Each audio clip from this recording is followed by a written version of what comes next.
بایکۆت لە هەرێمی کوردستاندا و لە سەرتاسەری جیهانیشدا ڕەنجی داوەتەوە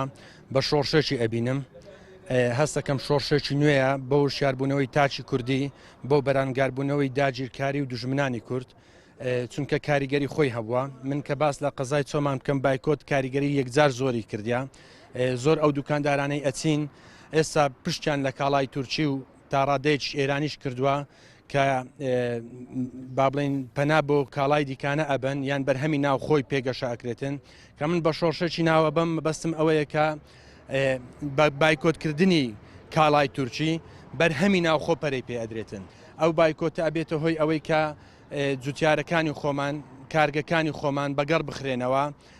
ئەبێتە هۆی ئەوەی کە بەرهەمی ناو خۆ پەرەی پێ بدرێتن. ئەمە لە ڕێی ئەو بایکۆتەوە لەوەتەی ئەو بایکۆتە کرایە ئەبینین کە چەندین بەرهەمی ناوخۆیی هەیە، بەڵام بازاری کەم بووە لە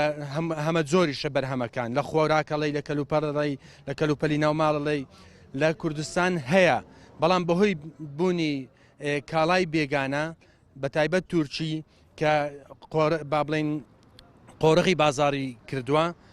ئێستا ئەبینین ئەو قۆرخکاریە نەمایە لەبەر ئەوەی بەرهەمی ناوخۆیەکە بەرزەبییتەوە و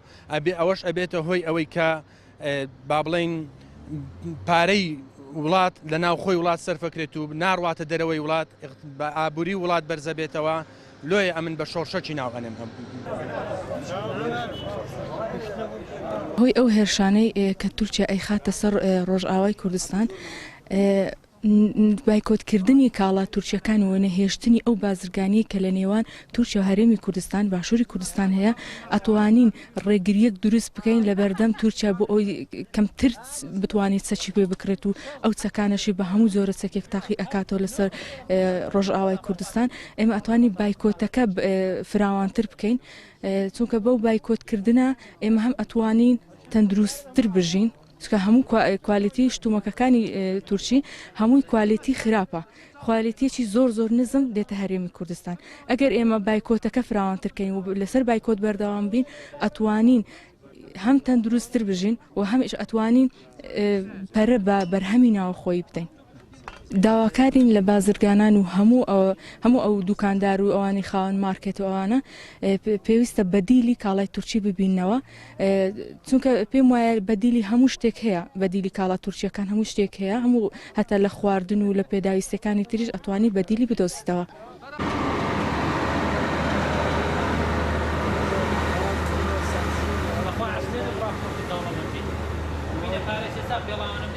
لێرەوە دەستخۆشی لە هەموو خەڵکی کوردستانەکەم کە کاردانەوەیکی جوانیە و بەرامبەر بەو داگیرکاریی تورکیا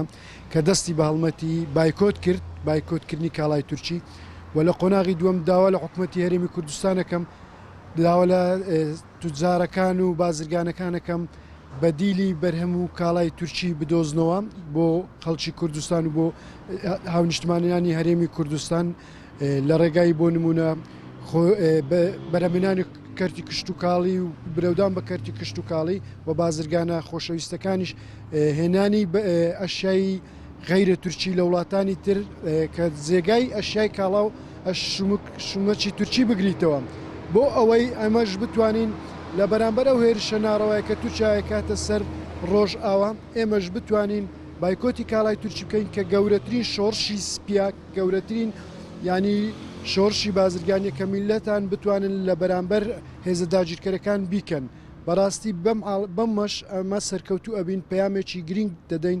بە گوێی داگیرکەرانی و بەرپرسانی تورکیای فاشست کە ئەوان هێرشی سەر ڕۆژاواکەن، ئێمە وەکو میلەتی باشوور بتوانین بایکۆت بخەینە سەر کاڵاکانیان.